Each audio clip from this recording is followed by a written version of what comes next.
জয় শ্রী রাধা মাধব। সকল ভক্তের চরণে অসংখ্য প্রণাম। আশা করি সকলেই ভালো আছেন, সুস্থ আছেন। আজ আমি শ্রীমদ্ ভগবদ গীতার নবম অধ্যায় রাজগুহ্য যোগ ৩১ নং শ্লোক থেকে আলোচনা করছি। ভগবান শ্রীকৃষ্ণ বলেছেন যে বিভিন্ন দেবদেবতার পূজা করলে ইন্দ্রিয় সুখ অনুভব করা যায়, কিন্তু তাতে বিভিন্ন দেবদেবতার লোকে পৌঁছানো যায়। পুণ্যক্ষয় শেষ হলে আবার এই পৃথিবীতে তার কর্মফল ভোগের জন্য আবার জন্মগ্রহণ করতে হয়। শুধুমাত্র ভগবান শ্রী বিষ্ণুর আরাধনার মধ্য দিয়ে বৈকুণ্ঠ লোকে যদি গমন করা যায়, তাহলে আর এই পৃথিবীতে তাকে আর ফিরে আসতে হয় না, অর্থাৎ তিনি সমস্ত জড়জাগতিক কর্মবন্ধন থেকে মুক্ত হয়ে যান। কোনো ভক্ত যদি ভগবানকে নিবেদিত প্রসাদ গ্রহণ করে তার ইন্দ্রিয়গুলোকে শুদ্ধ করার মধ্য দিয়ে ভগবান সেবা এবং আরাধনার মধ্য দিয়ে জীবন পথে এগিয়ে চলেন, তাহলে অতি সহজেই তিনি ভগবানের পরম ধামে পৌঁছাতে পারেন। যা কিছু ভগবানকে নিবেদন করা হবে, অবশ্যই তাতে ভক্তি এবং প্রেম মিশ্রিত হতে হবে, কারণ ভগবান ভক্তি এবং প্রেম মিশ্রিত নৈবেদ্য গ্রহণ করেন।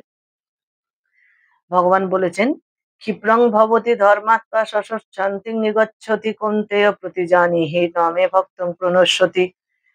তিনি শীঘ্রই ধর্মাত্মায় পরিণত হন এবং নিত্য শান্তি লাভ করেন। হে কুন্তেয়, তুমি দৃপ্ত কণ্ঠে ঘোষণা করো যে আমার ভক্ত কখনো বিনষ্ট হয় না। অর্থাৎ ভগবান শ্রীকৃষ্ণ এখানে বলেছেন, নববিধা ভক্তি আচরণকারী ভক্ত সমস্ত জড়জাগতিক কলুষতা থেকে মুক্ত হয়ে যান এবং ভগবানের সান্নিধ্যে পৌঁছাতে পারেন। ভগবান তখন সেই ভক্তের হৃদয়ে অধিষ্ঠিত হন। নিরন্তর যদি ভগবানের চিন্তা করা যায়, হরে কৃষ্ণ মহামন্ত্র জপ করা যায়, তাহলে কখনোই উচ্চ স্থান থেকে নিম্ন স্থানে পতনের সম্ভাবনা থাকে না। সমস্ত জড়জাগতিক কলুষ থেকে মুক্ত হওয়ার একমাত্র পথ হরে কৃষ্ণ মহামন্ত্র জপ করা।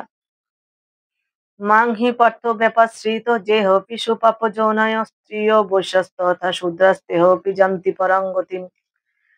হে পার্থ, যারা আমাকে বিশেষভাবে আশ্রয় করে তারা স্ত্রী, বৈশ্য, শূদ্র আদি নিজ কুলে জাত হলেও অবিলম্বে পরম গতি প্রাপ্ত হয়।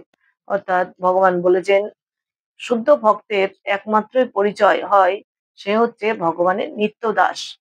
ব্রাহ্মণ, ক্ষত্রিয়, বৈশ্য, শূদ্র, এখানে কোনো ধর্মের কোনো জাতের কথাই ভগবান বলেননি। যে কোনো কুলে জন্মগ্রহণ করলেই যদি শুধুমাত্র ভগবানের নিত্য দাস হয়ে জীবন অতিবাহিত করা যায়, তাহলে তিনি ভগবানের পরম ভক্তে পরিণত হতে পারেন।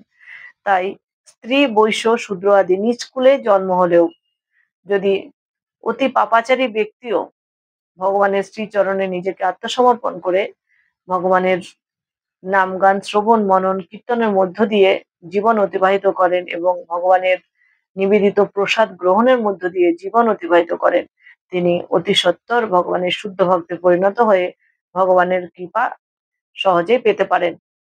তাই শ্রীমদ্ ভগবদ গীতায় বলা হয়েছে, অত্যন্ত অধম জনিজাত কুকুর ভোজি চণ্ডাল পর্যন্ত শুদ্ধ ভক্তের সংসর্গে শুদ্ধ হতে পারে।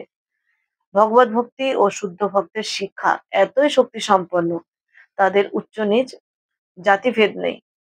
কারণ কোনো তত্ত্বজ্ঞানী তত্ত্বজ্ঞানী পুরুষের কাছে যদি অতি নীচ, চণ্ডাল, শূদ্র বা অতীত পাপাচারী ব্যক্তিও ভগবত জ্ঞান আত্মস্থ করেন এবং তার হৃদয়কে জ্ঞানাগ্নি দ্বারা দগ্ধ করে পবিত্র করেন, পবিত্র হৃদয়ে ঈশ্বর সন্ধানে ব্রতী হন, তাহলে তিনিও ভগবানের পরমপদ প্রাপ্ত হন। কিং পুনর্ব্রাহ্মণা পুণ্য ভক্তা রাজস্বয়স্তথা অনিত্যম সুখমলোকমিমং প্রাপ্য ভজস্ব মাম। পুণ্যবান ব্রাহ্মণ, ভক্ত ও রাজস্বীদের আর কি কথা, তারা আমাকে আশ্রয় করলে নিশ্চয়ই পরাগতি লাভ করেন। অতএব তুমি এই অনিত্য দুঃখময় মর্ত্যলোকে আমাকে ভজনা করো। ভগবান বলেছেন, এই জগৎই দুঃখের সমস্ত মূল, জগতের জন্মই হচ্ছে দুঃখের সমস্ত মূল, কারণ এই জগতে প্রত্যেকটি মানুষকে কোনো না কোনো কর্মের মধ্যে জীবন অতিবাহিত করতে হয় এবং কর্ম সম্পাদনকালে ব্যক্তি কর্মবন্ধনে আবদ্ধ হন। ভগবান বলেছেন, আমাকে স্মরণ করে আমার শ্রীচরণে যদি কর্মের ফল অর্পণ করে তোমাদের কর্তব্য কর্ম করে যাও, তাহলে সমস্ত কর্মের ফল থেকে মুক্ত হয়ে, কর্মবন্ধন থেকে মুক্ত হয়ে আমি তোমাদের এই জড়জাগতিক অন্ধকারাচ্ছন্ন অবস্থা থেকে মুক্ত করে দিব্য ধামে পৌঁছে দিতে প্রয়াসী হব। পরমেশ্বর ভগবান বলেছেন, এই জগৎ হচ্ছে অনিত্য এবং দুঃখময়। সর্ব সুখ অর্থাৎ নিত্য সুখ বা স্থায়ী সুখ লাভ হয় একমাত্র ভগবানের পরম ধামে পৌঁছালে। তাই স্থায়ী সুখ লাভ করতে গেলে সর্বদা ভগবানের শ্রীচরণে কর্মের ফল অর্পণ করে কর্তব্য কর্ম সম্পাদনের মধ্য দিয়ে জীবন অতিবাহিত করতে হবে এবং ভগবানের নাম গান স্মরণ কীর্তন এবং ভজনার মধ্য দিয়ে জীবন পথে এগিয়ে যেতে হবে। অর্জুন নিজেও রাজস্বী কুলে জন্মগ্রহণ করেছিলেন। তাকেও ভগবান বলেছেন যে আমাকে ভক্তি করো, তাহলে শীঘ্রই ভগবত ধামে ফিরে আসবে। দুঃখময় এই অনিত্য জগতে কারোর পক্ষেই দীর্ঘকাল পড়ে থাকা উচিত নয়। তাই সকলেরই কর্তব্য পরমেশ্বর ভগবানের প্রতি আসক্ত হয়ে ভগবানের সান্নিধ্যে শাশ্বত সুখ লাভে প্রয়াসী হওয়া। ভগবত ভক্তি সকল শ্রেণীর মানুষকে সব দুঃখ কষ্ট থেকে মুক্ত করতে পারে। তাই ভগবত ভক্তি করা অর্থাৎ ভগবত গীতার জ্ঞান আত্মস্থ করে জীবন পথে এগিয়ে চলা ভগবান শ্রীকৃষ্ণের একমাত্র উপদেশ। মন্মনা ভব মদ ভক্ত মদ যাজিমাং নমস্কুরু মম বৈবৈষ্ণবী যুক্ত বমাত্মানং মত পরায়ণ। তোমার মনকে আমার ভাবনা নিযুক্ত করো, আমার ভক্ত হও, আমার পুজো করো এবং আমাকে প্রণাম করো। এভাবে আমাতে উৎসর্গীকৃত হয়ে সম্পূর্ণরূপে আমাতে মনোনিবেশ করলে নিঃসন্দেহে তুমি আমাকেই লাভ করবে। অর্থাৎ ভগবান বলেছেন যে শ্রীকৃষ্ণের চিন্তা করা উচিত প্রেম ভক্তি সহকারে। যে প্রেম ভক্তি সহকারে ভগবানের চিন্তা করে তাকে বলা হয় ভক্তি। ভক্তের হৃদয়ে ভক্তি বীজ স্থাপন করেছিলেন রাধাকৃষ্ণের মিলিত তনু শ্রী চৈতন্য মহাপ্রভু কলিযুগে অবতরণ করে হরে কৃষ্ণ মহামন্ত্র বীজ প্রদানের মধ্য দিয়ে তিনি বলেছিলেন, হরে কৃষ্ণ মহামন্ত্র জপ করলে সেই ব্যক্তি সহজে সমস্ত পাপ থেকে মুক্ত হয়ে ভগবানের ধামে পৌঁছাতে পারবে। ভক্তি যোগের মধ্য দিয়ে হরে কৃষ্ণ মহামন্ত্র জপ করতে হবে। শ্রীকৃষ্ণের কথা শ্রবণ কীর্তনাদি নববিধা ভক্তির অনুশীলনে প্রত্যেকের নিষ্ঠা পরায়ণ হতে হবে। শুদ্ধ কৃষ্ণ ভক্তি মানব সমাজের পরম প্রাপ্তি। ভগবান শ্রীকৃষ্ণের লীলা শ্রবণ এবং মনন কীর্তন, সৎসঙ্গ করা, ভগবত জ্ঞান আত্মস্থ করা এবং হরে কৃষ্ণ মহামন্ত্র জপ করা, এছাড়া ভগবানকে নিবেদিত প্রসাদ গ্রহণের মধ্য দিয়ে জীবন অতিবাহিত করা, এই কয়টি প্রণালীর মধ্য দিয়েই যদি কোনো গৃহী ভক্ত বা কোনো পাপাচারী বা কোনো দুরাচারী ব্যক্তিও এই পথের মধ্য দিয়ে এগিয়ে যেতে পারে, তাহলে অতি সহজেই সে এই জড়জাগতিক বন্ধন থেকে মুক্ত হয়ে ভগবানের ধামে পৌঁছাতে পারবে।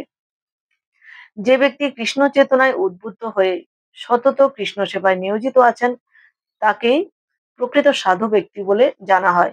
শুদ্ধ ভক্তের কখনোই পতনের সম্ভাবনা থাকে না, কারণ ভগবান বলেছেন, কিঞ্চিত মাত্র ভক্তি যদি কোনো ভক্তের হৃদয়ে থাকে তাহলে সেই ভক্তির বীজ দিয়েই পরবর্তীকালে আরো বেশি ভক্তি পথে সে এগিয়ে যেতে পারে।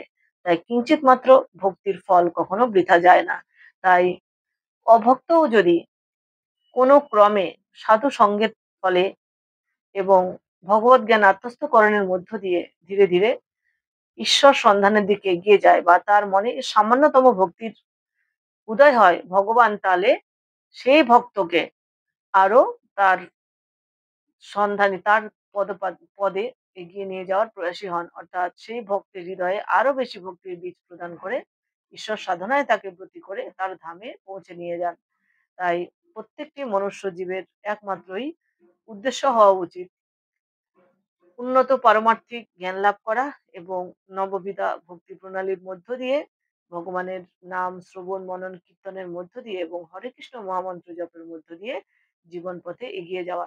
কারণ অভ্যাস যোগেন যুক্তেন, অর্থাৎ ভগবানের নাম বা হরে কৃষ্ণ মহামন্ত্র নাম জপ করার অভ্যাস করার ফলে আমরা মৃত্যুকালেও এই নামই আমাদের স্মরণে আসবে, ভগবানের দিব্য রূপ আমাদের মননে আসবে, ভগবান আমাদের এই জড়জাগতিক বন্ধন থেকে মুক্ত করে তার পরম ধামে পৌঁছে নিয়ে যাবেন। তাই আমাদের জীবনের একমাত্র লক্ষ্য হওয়া উচিত ভগবানের পরম ধামে পৌঁছানো এবং সেই উপযোগী কর্ম করে যাওয়া। সকলে ভালো থাকবেন, সুস্থ থাকবেন। আজ ভিডিওটি এ পর্যন্তই। গুরুতম জ্ঞান বিষয়ক রাজগুহ্য যোগ নামক শ্রীমদ্ ভাগবত গীতার নবম অধ্যায়ের ভক্তি বেদান্ত তাৎপর্য এখানেই সমাপ্ত। দেখা হবে পরের ভিডিওতে পরবর্তী শ্লোক উচ্চারণের মধ্য দিয়ে। নমস্কার নেবেন।